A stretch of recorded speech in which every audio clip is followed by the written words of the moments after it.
Good afternoon, and thank you so much for having me here to discuss professional development and adult learning. Let's begin with Malcolm Knowles. He was an educational theorist, and he came up with 6 principles of andragogy. So, how adults are different learners from children, and this can help us guide our professional development presentations, how we design these days for our adult learners. And the first principle of his 6 is that adults are have a lifetime experience that they bring to the audience. So they've been teaching for a long time, they may have just come out of college, but they have a lifetime of experience and understanding. So we want to build upon that information, build upon that knowledge, and guide them through whatever the professional development topic is. The second is that adults are self-directed. They don't need the motivation and the constant monitoring that our younger students do. They are able to work on their own, they're able to work in groups and stay on task. They are also ready to learn. They know what they need to do to reach their personal goals, and they're ready to do it, which means that once they learn that information, they want to be able to apply it to their classroom immediately. So we want to make sure that whatever we're doing our professional development sessions on, that our teachers feel that they can apply that to their classroom the very next day. And finally, the 5th principle is that adult learners do not need it. They have intrinsic motivation. They do not need extra motivation to get them to learn. They know what they want to learn. They know how they can use it, and they will work hard to get to those personal goals.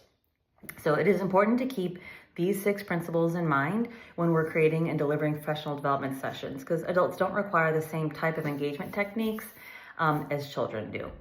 So I strongly encourage PD developers to adjust their presentation styles and activities to better suit the adult learner.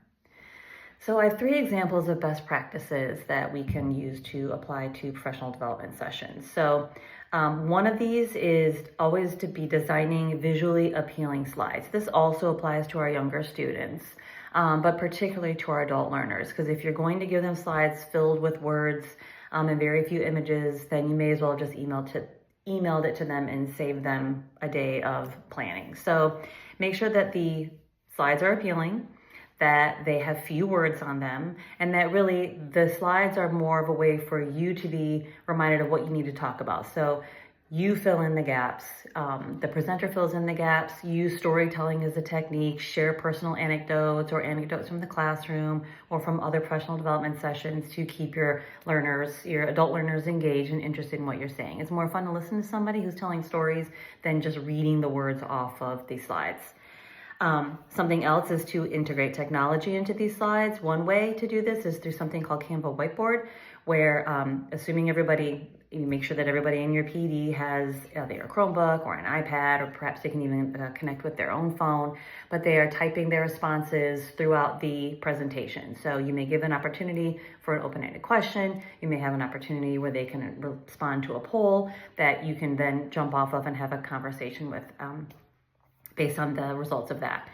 And then finally, you can use Nearpod, which is a really great tool that we can use in our classrooms with our students, but we can also use it in professional development. So it's best to be in a PD's form, to be teacher guided or presenter guided. There are, again, open-ended questions, there are videos, there are polls that you can take, they're like quick checks. So it's really interactive. It can work on team building and collaboration. They can work with people at their table on it.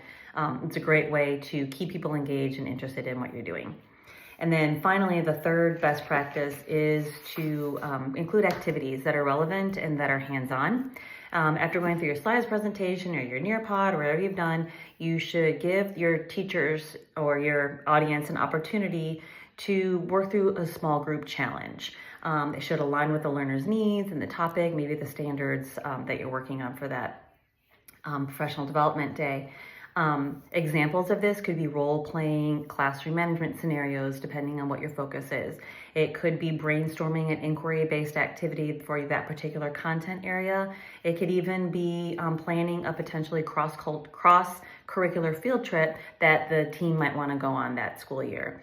So provide your audience with choices. I mean, these are 3 examples, but within each PD, give them choices for where they want to go and what they want to work on. Because if you're doing something like this, then, you know, maybe people have different content areas. They could work with particular content areas, or maybe they would prefer to work with just their grade level. But giving adults choice in what they want to learn about is the best way to keep them interested and engaged in what we're doing.